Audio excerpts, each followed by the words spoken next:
નમસ્કાર વાળા વિદ્યાર્થી મિત્રો, કેમ છો? મજામાં નહીં? આજે આપણે દ્વિતીય સત્ર માટે વિકાસ મૂલ્યાંકન લક્ષી અસાઇનમેન્ટ ધોરણ 8ની જોવાના છીએ, બરાબર?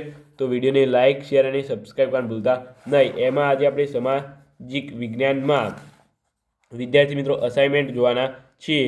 પ્રકરણ નંબર 5થી હેતુલક્ષી પહેલાં આપણે વિકલ્પો જોવાના છીએ આજે, બરાબર? પછી આપણે ખાલી જગ્યા બધું જ જોવાના છીએ. તો આજે આપણે વિકલ્પો જોઈએ. ચાલો પહેલાં તો અહીં છે પ્રકરણ નંબર 5. તમારે અહીં જોઈએ. હવે પ્રકરણ નંબર 5, ભારતમાં સૌપ્રથમ શિક્ષણ સંસ્થા કોણે સ્થાપી હતી? તો અહીંયા જવાબ આવશે વિલિયમ કેરે.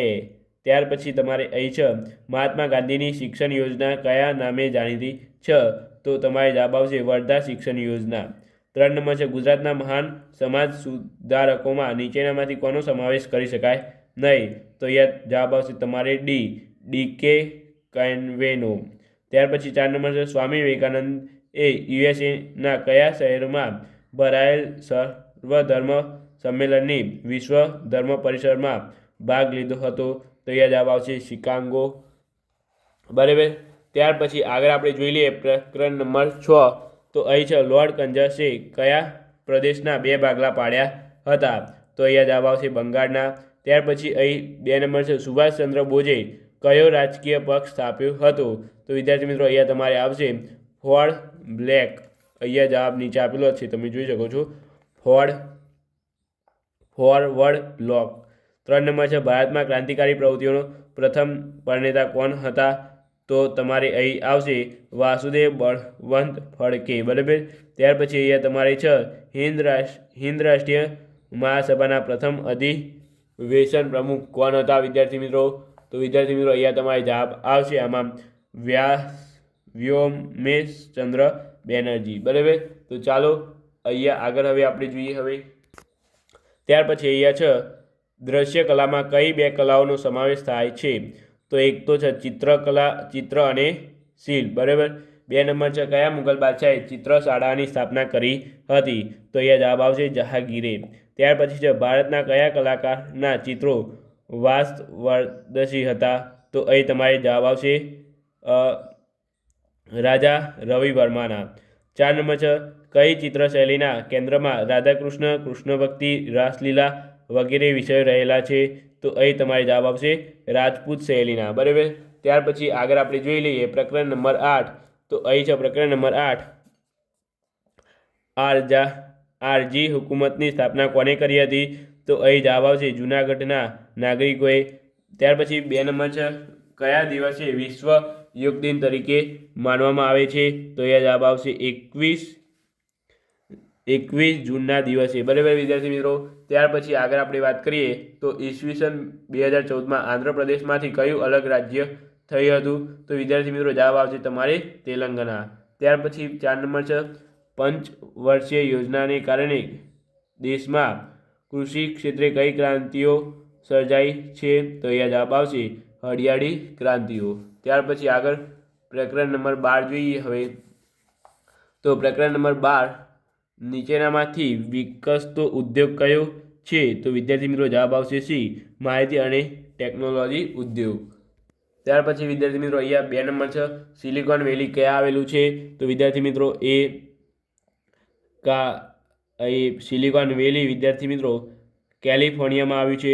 ત્યાર પછી 3 નંબર ભારતમાં કયું સ્થળ માહિતી તકનીકી ઉદ્યોગનું મુખ્ય દ્વારી બન્યું છે? તો વિદ્યાર્થી મિત્રો તમારે આ 3 નંબરમાં આવશે બેંગલુરુ. ત્યાર પછી 4 નંબર છે નીચેનામાંથી કયું પ્રાકૃતિક રેસા છે? તો વિદ્યાર્થી મિત્રો અહીં જવાબ આવશે તમારે સન. ત્યાર પછી પ્રકરણ નંબર 13 જોઈએ. હવે તો રાષ્ટ્રનું સૌથી મોટું સંસાધન કોણ ગણાય છે? તો વિદ્યાર્થી મિત્રો જવાબ આવશે અહીંયા વસ્તી. 2 નંબર છે ક્ષેત્રફળની દ્રષ્ટિએ ભારત સૌથી મોટું રાજ્ય કયું છે? તો અહીંયા વિદ્યાર્થી મિત્રો જવાબ આવશે રાજસ્થાન. 3 નંબર છે એ 3 મુખ્ય પરિબળો કયા છે જેમાં વસ્તીમાં પરિવર્તન થાય છે? તો અહીંયા વિદ્યાર્થી મિત્રો જવાબ આવશે જન્મ મૃત્યુ અને સ્થળાંતર. ત્યાર પછી 4 નંબર છે ઈસવીસન 1999માં વિશ્વની વસ્તી કેટલી હતી? તો વિદ્યાર્થી મિત્રો અહીંયા જવાબ આવશે 6 અજબ. ત્યાર પછી આગળ આપણે જોઈએ લઈએ હવે પ્રકરણ નંબર 14. તો પ્રકરણ નંબર 14ની વાત કરીએ હવે.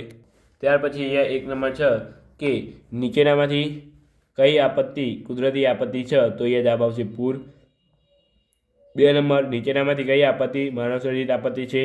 તો અહીંયા આવશે બોમ્બ વિસ્ફોટ. 3 નંબર છે, ગુજરાતમાં સાપુતારામાં કઈ ઘટના જવલ્લે બને છે? તો એ જવાબ આવશે તમારે ભૂસ્ખલન. 4 નંબર છે, નીચેના પૈકી કયો રોગ વીજાણુજન્ય રોગ છે? તો વિદ્યાર્થી મિત્રો અહીં જવાબ આવશે તમારે સ્વાન ફ્લૂ. બરાબર. ત્યાર પછી આગળ આપણે વાત કરીએ પ્રકરણ નંબર 17. તો અહીં છે તમારે હવે પ્રશ્ન કે જિલ્લા અદાલત ન્યાયાધીશનું નિર્માણ કોણ કરે છે? તો અહીંયા તમારે જવાબ આવશે વિદ્યાર્થી મિત્રો રાજ્યપાલ. બરાબર વિદ્યાર્થી મિત્રો, જવાબ આવશે એ રાજ્યપાલ. ત્યાર પછી ચાલો આગળ હવે જોઈએ. ત્યાર પછી અહીંયા છે તમે જોઈ શકો છો સામાન્ય રીતે દરેક રાજ્યમાં કેટલી વડી અદાલતો હોય છે? તો વિદ્યાર્થી મિત્રો જવાબ આવશે 1 વડી અદાલત હોય છે. 3 નંબર છે, ભારતના બંધારણમાં કોની સ્વાયત્તતાનું રક્ષણ કરવામાં આવ્યું છે? તો એ જવાબ આવશે ન્યાયતંત્રનું. 4 નંબર છે, વડી અદાલતના મુખ્ય ન્યાયાધીશની નિમણૂક કોણ કરે છે? તો એ જવાબ આવશે તમારે રાષ્ટ્રપ્રમુખ. બરાબર. ત્યાર પછી આગળ આપણે પ્રકરણ નંબર 18 જોઈ લઈએ. હવે પ્રકરણ નંબર 18, નીચેના પૈકી કયો વિકલ્પ ન્યાય સાથે સંબંધિત નથી? તો વિદ્યાર્થી મિત્રો તમારે જવાબ આવશે ફરજો. ત્યાર પછી 2 નંબર છે, દર વર્ષે કયા દિવસને માનવ અધિકાર દિન તરીકે ઉજવવામાં આવે છે? તો વિદ્યાર્થી મિત્રો અહીં જવાબ આવશે તમારે 10 ડિસેમ્બરના દિવસે. 3 નંબર છે, માનવ અધિકારીઓની ઘોષણા કોને કરી છે? તો અહીંયા જવાબ આવશે સંયુક્ત રાષ્ટ્રોએ. બરાબર વિદ્યાર્થી મિત્રો. ત્યાર પછી ચાલો આગળ જોઈ લઈએ. હવે પ્રકરણ નંબર 19. તો અહીં છે આપણા દેશે કઈ શાસન પદ્ધતિ અપનાવી છે? તો લોકશાહી. ત્યાર પછી 2 નંબર છે, કારમાં બેઠેલ વ્યક્તિ જો સીટ બેલ્ટ બાંધે તો અકસ્માત વખતે મૃત્યુની સંભાવના કેટલા ટકા છે? તો વિદ્યાર્થી મિત્રો અહીંયા જવાબ આવશે 60%થી વધુ. 3 નંબર છે, નાણાકીય વ્યવસ્થા શાના વિના શક્ય ન બને? તો અહીંયા વિદ્યાર્થી મિત્રો જવાબ આવશે તમારે રોજગારી વિના શક્ય ન બને. બરાબર. ખાલી એ આપણે નેક્સ્ટ વિડીયોમાં જોશું. આ વિડીયો સારો લાગ્યો હોય તો લાઇક, શેર અને સબસ્ક્રાઈબ કરવાનું ભૂલતા નહીં. બરાબર વિદ્યાર્થી મિત્રો. તો ચાલો મળીને આપણી સાથે. Thank you.